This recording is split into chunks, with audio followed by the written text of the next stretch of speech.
Assalamualaikum warahmatullahi wabarakatuh. Selamat datang kembali di channel Radio Story. Masih bersama dengan saya, Mas Alan. Untuk kali ini saya akan menceritakan sebuah cerita yang berjudul Santet Balung Ireng. Cerita ini ditulis oleh akun X bernama Tiuseta. Bagi teman-teman yang ingin membaca langsung ceritanya, nanti silakan saja kunjungi linknya yang akan saya sertakan di kolom deskripsi. Sebelum kita masuk ke ceritanya, jangan lupa untuk like, comment, subscribe channel ini dan nyalakan juga lonceng notifikasinya agar tidak ketinggalan cerita-cerita terbaru dari kami. Tak usah berlama-lama lagi, langsung saja kita masuk ke ceritanya.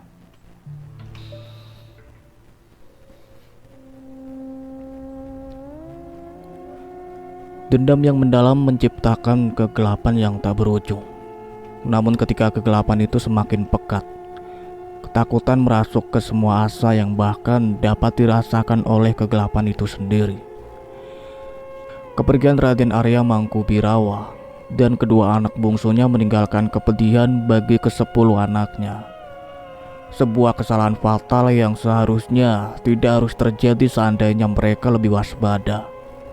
Santet Balung Ireng. Hanya dengan sebuah kalimat yang dikatakan oleh Karjo, seluruh pusaka keramat milik ke-10 Rojo bergetar, seolah tidak ingin terlibat dengan santet itu.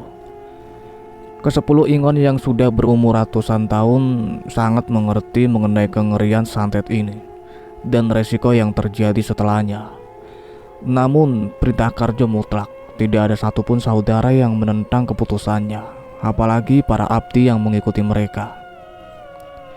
Pada saat keadaan semakin mencekam, rumah waras mengeluarkan titah untuk warga agar selama 30 hari semua warga dilarang beraktivitas di luar rumah.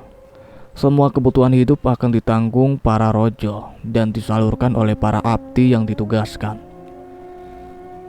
Setiap rumah diberi kembang mayang yang telah disediakan oleh rumah waras untuk melindungi warga dari kemungkinan buruk yang akan datang. Hari ini tepat 7 hari setelah titah disampaikan, sudah dipastikan tidak ada warga yang keluar dan melanggar perintah dari rumah waras.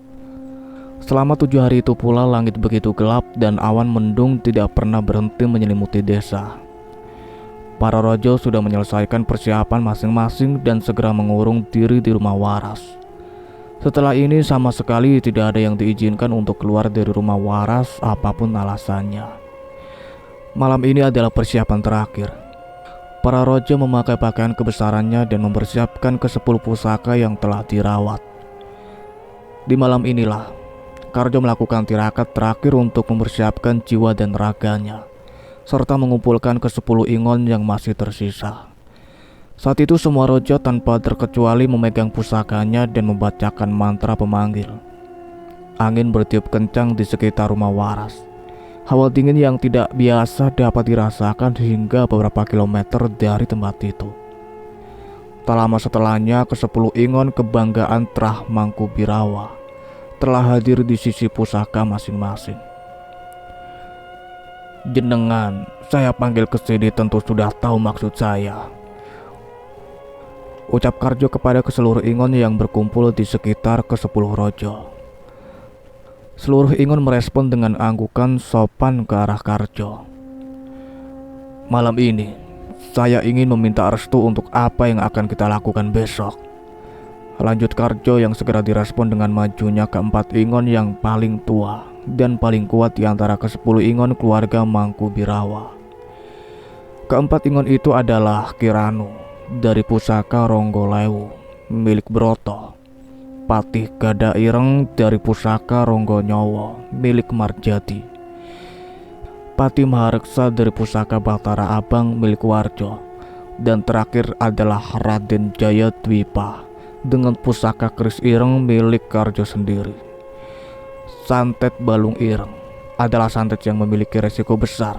Semakin kuat Ingon yang menjadi medianya diharapkan dapat memperkecil kemungkinan untuk gagal dan mengurangi resiko yang diakibatkan. Le, kamu yakin akan menunaikan santet Balung Ireng ini? Bayaran yang harus kamu tanggung sangat besar. Ingon dari pusaka Karjo, Raden Jaya merasa khawatir dan mencoba memperingati Karjo Namun bukannya menjawab, Karjo malah mengeluarkan sebuah lembaran yang dibuat dengan kulit hewan. Di atasnya tertulis untayan aksara rumit yang ditulis menggunakan darah Karjo dan 9 saudaranya yang menanggung santet ini. "Ini, kami sudah mempersiapkan ini sebagai bayarannya," ucap Karjo di hadapan ke-10 Ingon. Ke-10 Ingon melihatnya dengan bergetar. Sekarang mereka yakin Karjo tidak menginginkan sedikit pun kegagalan sehingga menyiapkan bayaran sebesar ini. "Setengah dari sukmamu dan ke-9 rojo atas bayarannya. Ini sangat besar," peringatan Raden Jaya kepada Karjo. "Lawan kita adalah Ki Sedo dan sisa antek-anteknya.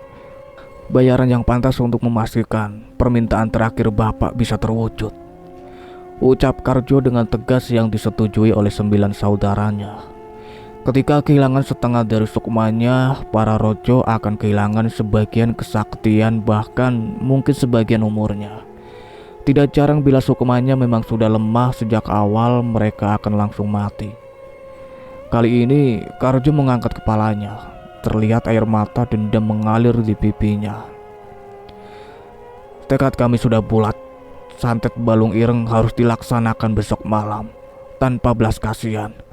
Darah hitam mereka harus bertumpah tanpa bersisa. Ketika kami merayakan pembalasan dendam kami, disitulah kalian bisa berpesta di atas kematian mereka," ucap Karjo yang penuh dendam. Sebelumnya Karjo belum pernah berucap sesadis ini. Malam itu juga sebuah kesepakatan terbentuk di antara ke-10 rojo dan ke-10 Ingon yang mengabdi kepada mereka.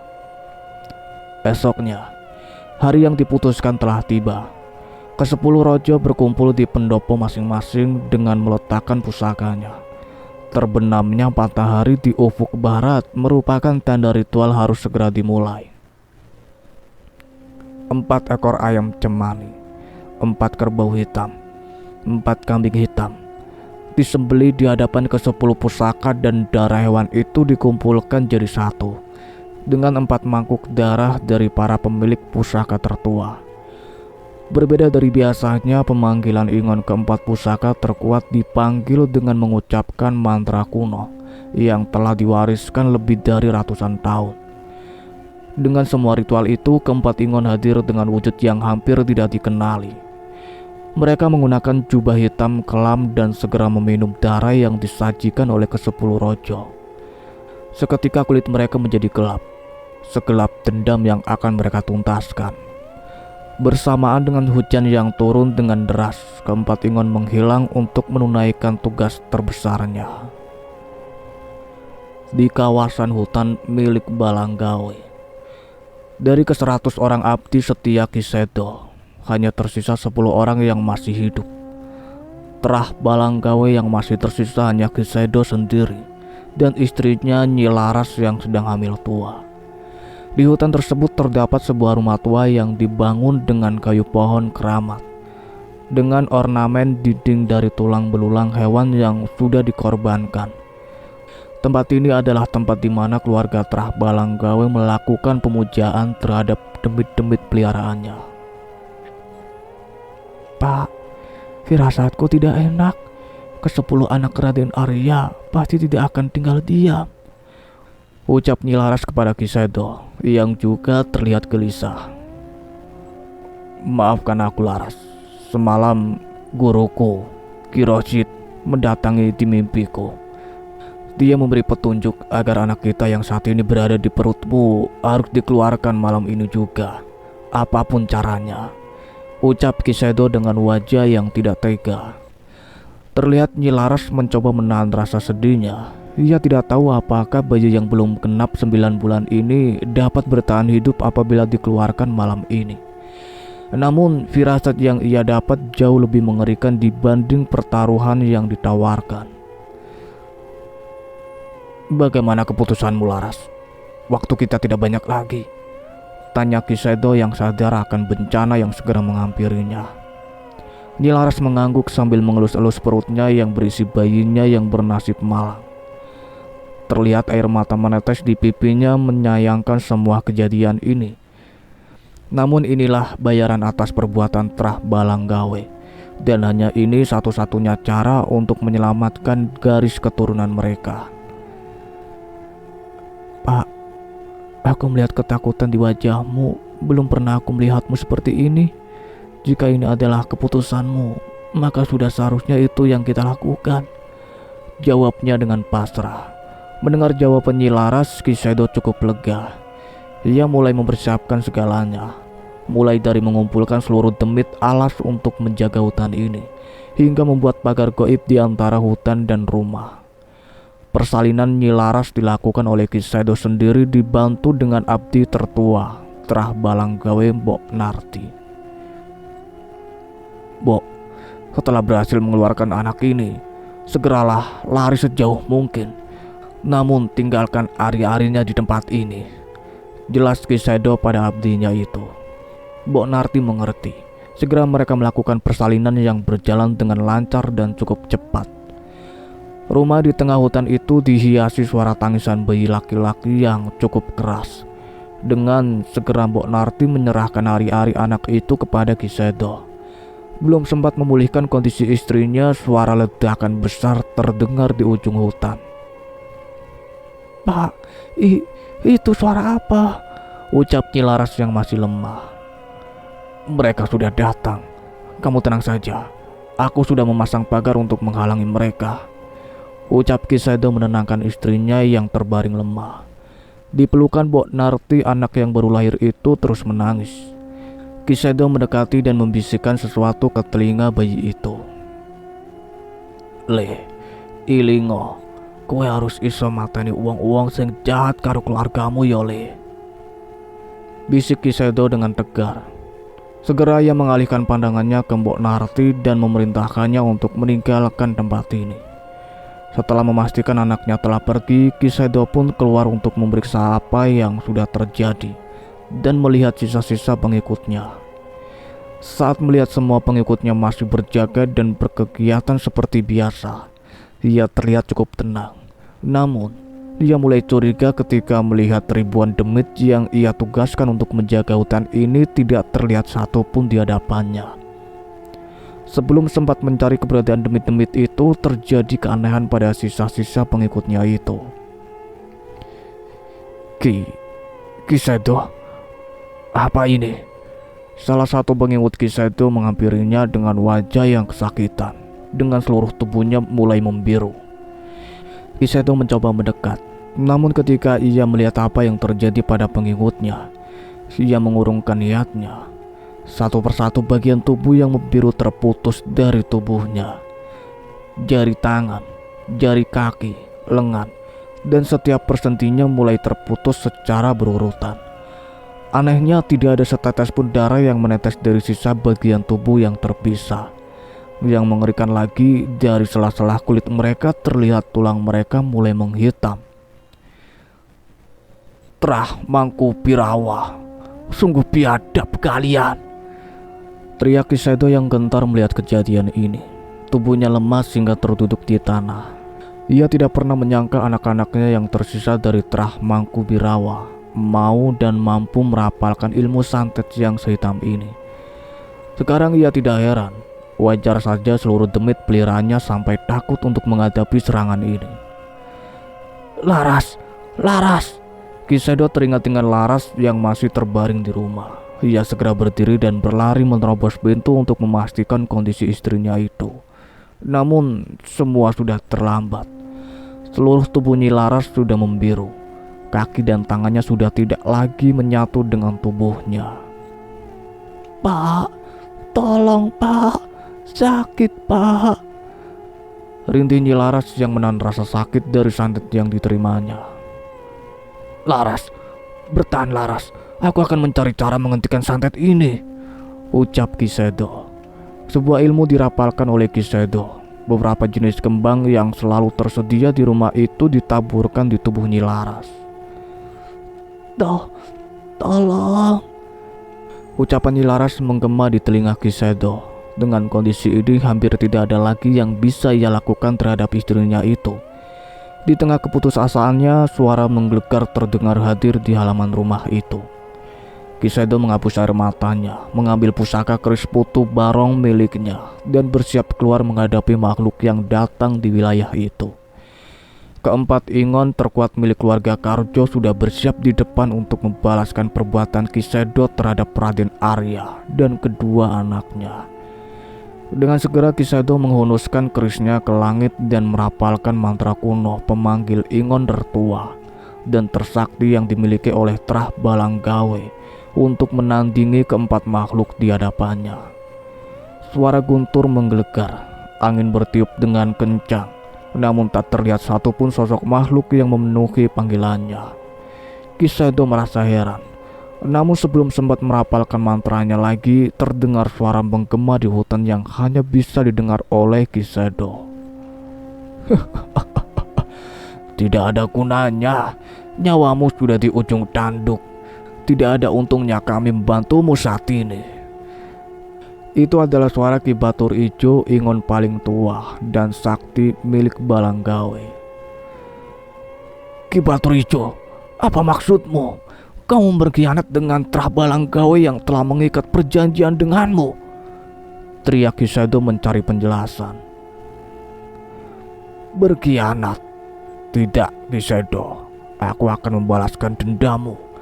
Saat ini aku akan mengikuti anakmu dan memastikan dia akan siap untuk menerima tugas pembalasan dendam ini, jelas Ki Batur Ijo yang masih menolak untuk membantu Kisedo.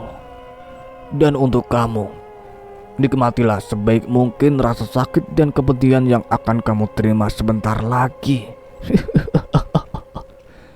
Terdengar suara tawa menggelegar seolah menikmati penderitaan Kisedo saat ini. Tak lama setelahnya suara itu menghilang bersamaan dengan hilangnya keris putu barong dari tangan Kisedo. Pak, sakit pak, terdengar suara rintihan dari dalam rumah. Kisedo yang cemas dengan keadaan istrinya tidak memperdulikan musuhnya di luar dan menghampiri suara itu. Namun semua sudah terlambat. Saat ini terlihat leher Nyilaras sudah terpisah dari tubuhnya. Mata dari kepala yang sudah terputus itu masih melirik ke arah Kisedo dengan air mata yang menetes. Sakit. Suara Nyilaras mulai menghilang, tidak lagi terlihat pergerakan dari tubuhnya. Ia mati dengan mata yang masih terbuka dan bekas air mata di wajahnya. Terkutuk kalian Trah Mangkubirawa. Rasa sedih bercampur marah terdengar dari teriakan Kisedo saat itu. Tidak berhenti sampai di situ, setelahnya suara dari halaman terdengar jelas di telinga Kisedo dan segera menghampirinya. Itu adalah suara yang muncul dari kepala anak buahnya yang telah terpisah dari badannya meminta pertolongan. Ketakutan yang amat sangat mulai menghantui perasaan dirinya. Suara-suara itu terus bergema di telinganya sampai akhirnya tanpa sadar ia melihat tubuhnya juga mulai membiru. Rasa sakit mulai menjalar. Ia mulai merasakan seluruh bagian tubuhnya seolah tertarik mencoba lepas dengan sendirinya dari tubuhnya. Bajingan kalian, harusnya ribuan demit yang kukumpulkan cukup untuk menghabisi kalian, teriak Kisedo yang masih berharap demit-demit pengikut-pengikutnya masih bisa membantunya. Kakek tua bodoh, kami ini bukan demit. Kami ini berasal dari berbagai macam kerajaan. Dan tidak sedikit dari kami adalah para panglima yang pernah menaklukkan lebih dari puluhan kerajaan. Jangan bandingkan kami dengan demit-demit cecunguk andalanmu itu, ucap Raden Jaya Dwipa yang memastikan Kisedo Balanggawe sebagai orang terakhir yang menerima santet Balung Ireng, sekaligus memusnahkan Trah Balanggawe di rumah itu. 15 tahun berlalu, udara panas di tengah malam membuat seorang anak muda terbangun dari tidurnya di sebuah rumah. Rumah itu adalah rumah yang tidak sengaja ia temui saat kabur dari rumah majikannya. Saat ia keluar kamar terdengar suara seperti ada seseorang di dalam rumah itu. Ia mencoba memperhatikan dengan kusuk dan akhirnya menemukan suara itu berasal dari kursi goyang yang ada di teras. Pemuda itu berjalan keluar dan mendapati seorang pria tua tengah duduk sembari memainkan tongkatnya. Sejenak ia berpikir bahwa pria ini adalah pemilik rumah. Sepurane mbah, kula wis lancang masuk ke rumah jenengan tanpa izin, ucap pemuda itu. Namun bukannya mendapatkan jawaban, kakek itu malah tertawa keras dengan suara mengerikan.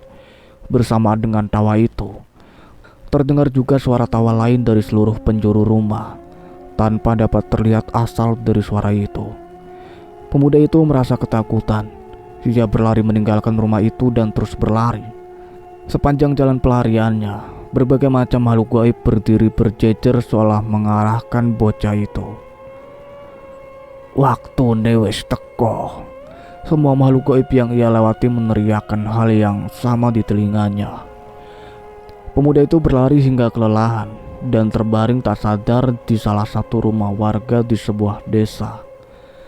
Di pagi berikutnya pemuda itu terbangun. Kali ini di depannya terdapat berbagai macam makanan dan seorang wanita yang sudah berumur. Ia memaksakan dirinya untuk duduk dan mencoba memberi salam. Namun sebelum sempat berbicara, wanita itu membuka pembicaraan terlebih dahulu. Kamu asalnya dari mana, Le? Kok ibu ndak pernah lihat kamu di sekitar sini? Tanya wanita yang menjaganya sambil menyelesaikan jahitan pada selendang yang ada di tangannya. Saya dari dusun Ngalor, Bu. Saya kabur dari rumah majikan saya setelah tidak kuat atas siksaannya, jelas pemuda itu. Saya dikejar oleh preman suruhannya hingga tersesat di hutan, lanjutnya. Mendengar ceritanya, wanita itu meletakkan jahitan di tangannya dan mulai memperhatikan si pemuda. Kasihan kamu, Le. Terus bagaimana kamu bisa sampai ke sini? Sekali lagi wanita itu mencoba mencari tahu asal-usul pemuda itu. Di hutan, saya tersesat di sebuah rumah. Saat terbangun sudah ada banyak demit di sana dan mulai mengejar saya hingga akhirnya terhenti di sini dan kehilangan kesadaran. Wanita itu berpikir sejenak. Dia mengingat pelindung gaib yang dia pasang di rumahnya. Mungkin itu yang membuat pemuda ini selamat dari kejaran demit-demit itu. Mohon maaf apabila saya sudah lancang masuk ke rumah ini. Saya izin pamit, Bu, ucap pemuda itu yang terlihat merasa tahu diri. Sebelum sempat meninggalkan tempatnya, wanita itu menahannya. Sudah, nggak usah minta maaf. Kamu di sini dulu aja. Tempat sini aman buatmu. Kalau kamu mau, kamu bisa membantu mengurus ternak milik keluarga saya.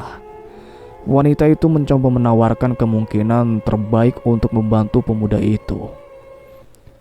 Yang bener, Bu. Matur suwun sangat, Bu. Sumiyati.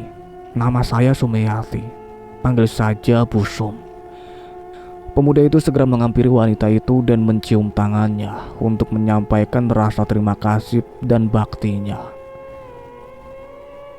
Lah, jenengmu sapa, Le?